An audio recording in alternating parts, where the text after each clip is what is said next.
This week in Destiny for April 25th, 2024.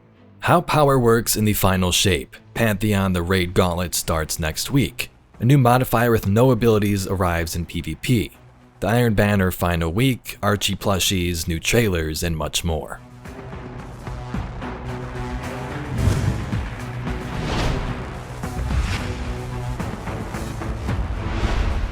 So the first part of This Week in Destiny starts off with some recent trailers. The Journey into the Traveler trailer we broke down a couple of days ago. Cade 6 narrates, the witness cuts him off, and a bunch of new images are seen. After that, they show the Dread enemy faction, the Harbinger and Weaver, the Husk, and the Grim.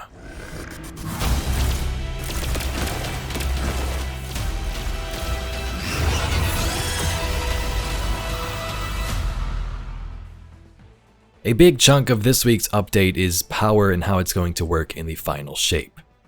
Bungie has revisited the power systems and overhauled the UI to make power more intuitive and approachable than ever before.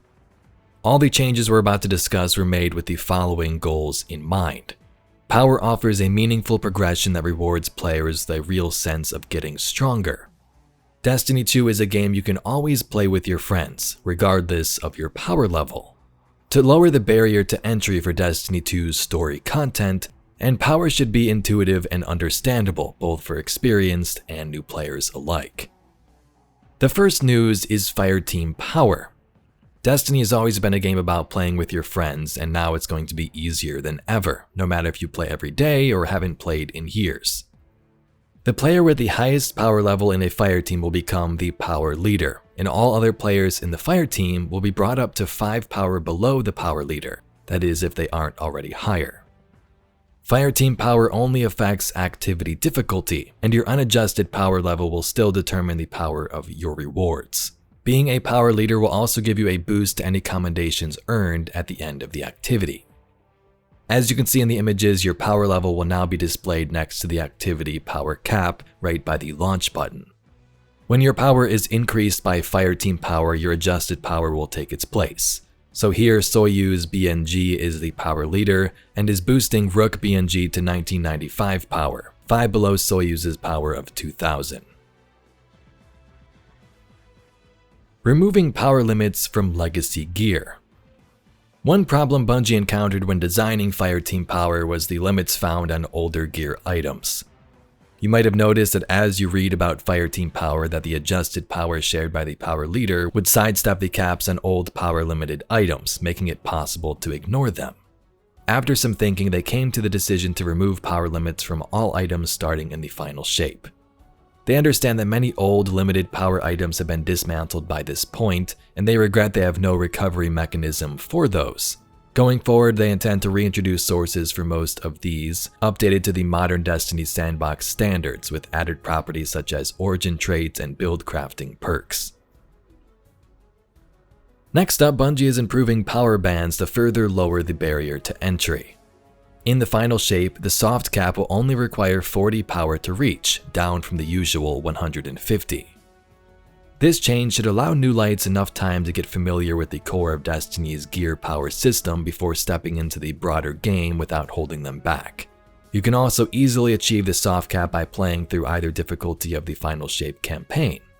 If you complete it on Legendary, you'll be rewarded with an entire gear set of 1960 power, plus 20 into the powerful band, giving you a great head start towards being raid ready for contest mode, 1965 power. Here's the resulting power bands for the final shape. The power floor 1900, soft cap 1940, power cap 1990, and the hard cap or pinnacle at 2000.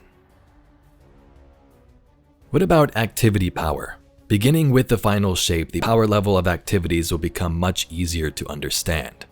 They're also making it so players can enjoy Destiny 2's story and free roam content at any level. Activities will be divided into 2 categories, power disabled and power enabled. Power disabled activities play the same for everybody no matter their power level.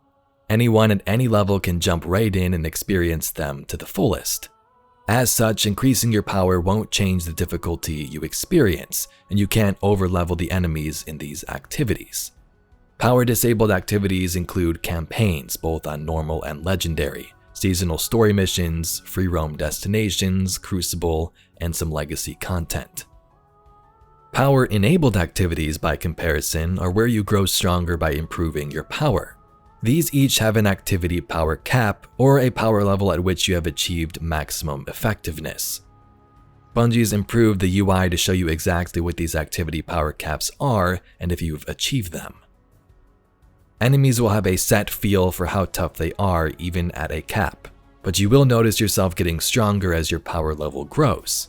Power-enabled activities include Vanguard playlists, Nightfalls, seasonal activities, exotic mission rotators, Trials of Osiris, raids, and dungeons. Every power-enabled activity falls into one of the 5 difficulty tiers or one unique mode.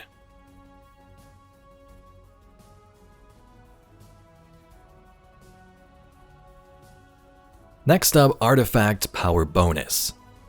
The way you earn bonus power from the seasonal artifact is staying the same at its core, but they rebalanced it a little bit better to offer more meaningful and rewarding progression given other upcoming changes. With the additional time offered by each episode, they've increased the number of weeks with seasonal challenges, and they will also be receiving a buff to their XP rewards.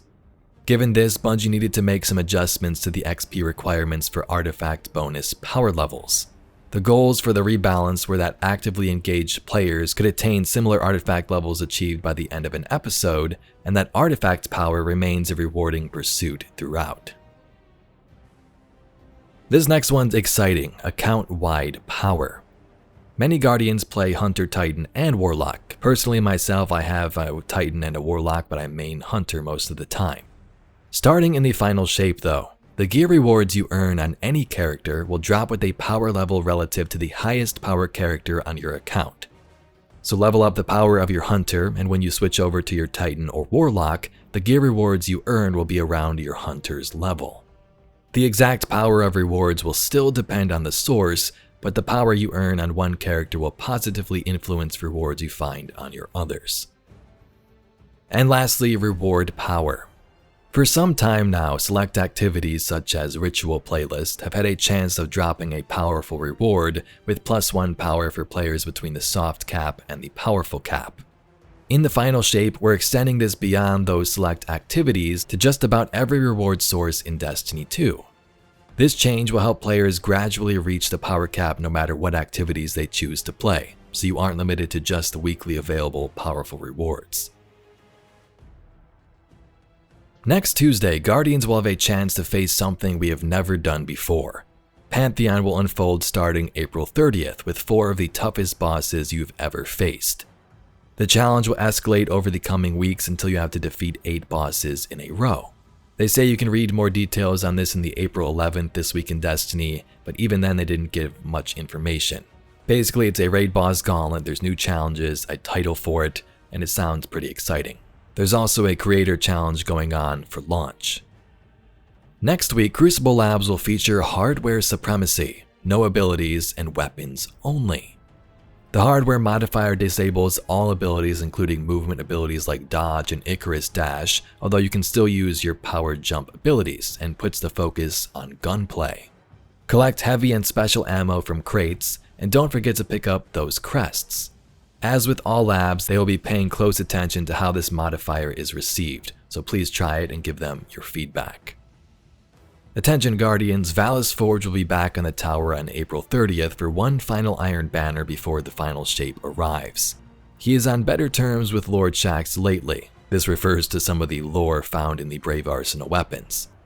If you're looking for some of the Iron Banner weapons, now is your time, and if you didn't get them last time, good news, they've increased drop rates for players that have not yet acquired them. So Guardians, that's basically it for this week in Destiny. There's some cosplay information involving the Witness, which looks pretty cool, and an Archie plushie if you are interested. Let us know in the comments down below how you feel about these power changes and the new modifier mode in PvP next week. If you'd like to see some more Destiny lore, mysteries, and news like this video, please be sure to subscribe to the channel. I thank you very much for watching, and I'll catch you all in the next video.